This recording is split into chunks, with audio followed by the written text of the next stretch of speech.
Hi hookers, double crochet video coming your way because it's such a great stitch to know, but also we absolutely need to know it to make granny squares. Here are 9 stitches in single crochet, and now I'm going to double crochet. So I'm going to chain 2 and then turn my work. And I'm going to wrap, go under our stitch, pull up my yarn. Now I have 3 loops on my hook. Wrap, pull through 2, wrap, pull through 2. That's a double crochet. Wrap, go under my stitch, pull up my yarn. Wrap, pull through 2, wrap, pull through 2. Remember, with a single crochet, we just go right under the stitch, pull up our yarn, wrap, pull through 2.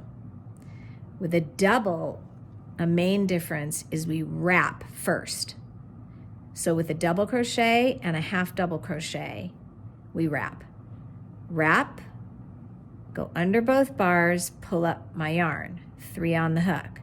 Wrap, pull through 2, wrap, pull through 2.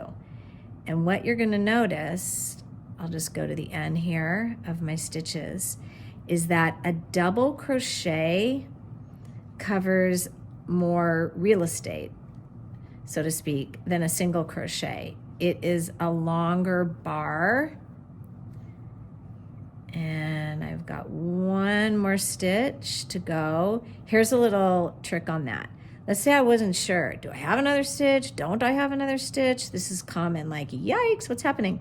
Take out your hook, pull out your stitch, turn your work toward your body, and count how many stitches you have left. 1, 2, because it's much more visible to me in this way. So I know, no matter what, I'm gonna do 2 more double crochets. Watch. 1, 2.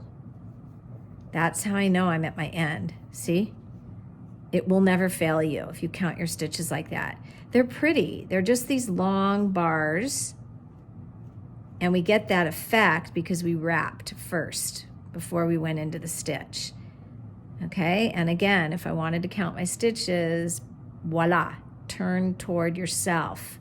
1, 2, 3, 4, 5, 6, 7, 8, 9. Okay, so that is double crochet.